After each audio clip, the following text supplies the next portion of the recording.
Right, next up is trailblazing South African cartoonist Zapiro. His most recent book, Democracy, published by Jacana, presents a survey of satirical graphics of the foibles of South African politics over the past 20 years. And for his forthcoming Zapiro Democracy, his forthcoming show, right here at the AVA Gallery, he has honed the selection even further into an exhibition of 40 graphics that describe with fearless determination and precise clarity a South Africa that he writes was crazier than anything my imagination could conjure up.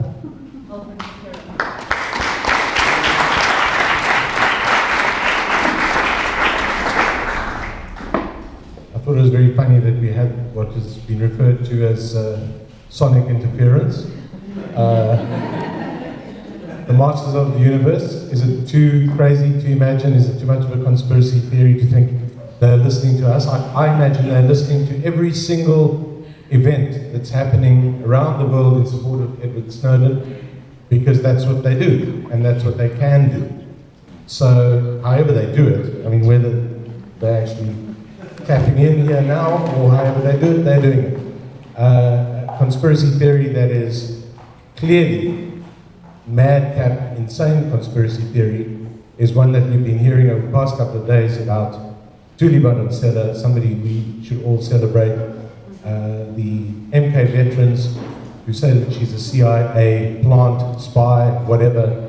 That stuff is obviously complete garbage.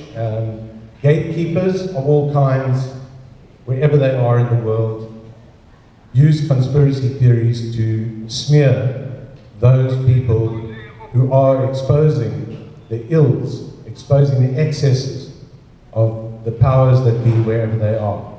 I'm privileged to be among the people asked to read something by Edward Snowden and to be here in a group of people, many of whom have fought against the excesses of the old regime and many of whom have moved seamlessly into fighting the excesses of the new regime. And some people, of course, are much younger and have just come in to look at what the new regime is doing. I've been asked to read two pieces as well. One is on Germany, and one is on the involvement of private companies. They're both from interviews with The Guardian. On Germany, I think it's unfortunate that we see in a number of states, and this is particularly well represented in Western Europe, that the priorities of governments seem to be very distinct from the desires of the public.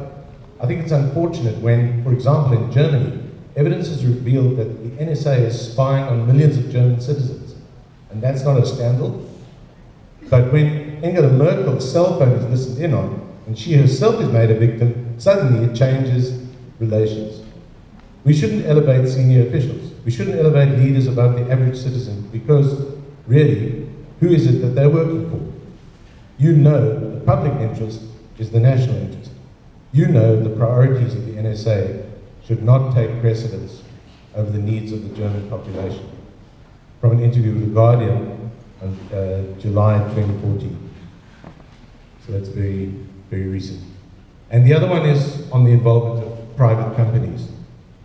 Definitive proof of this is the hard part, because the NSA considers the identities of telecom collaborators to be the jewels in their crown of omniscience. Great phrase. As a general rule, US-based multinationals should not be trusted until they prove otherwise.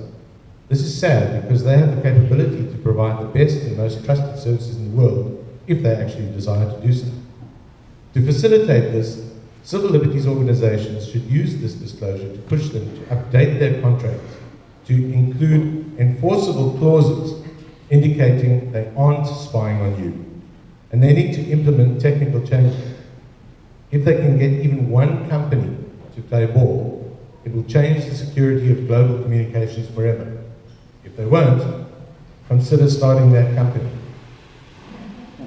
This category will get a lot larger if the collaborators are punished by consumers in the market, which should be considered priority one for anyone who believes in freedom of thought. That was from an interview with the Shapiro. This continues on private companies, and the next part is from The Guardian again. Unusually hidden, even from people who work for these agencies, are the details of the financial arrangements between government and the telecommunications service providers. And we have to ask ourselves, why is that? Why are their details of how they're being paid to collaborate with government protected at a much greater level than, for example, the names of human agents operating undercover embedded with terrorist groups? So the way PRISM, the organization that deals with the relationship between the NSA and the internet companies, works is, agencies are provided with direct access to the contents of the server at these private companies.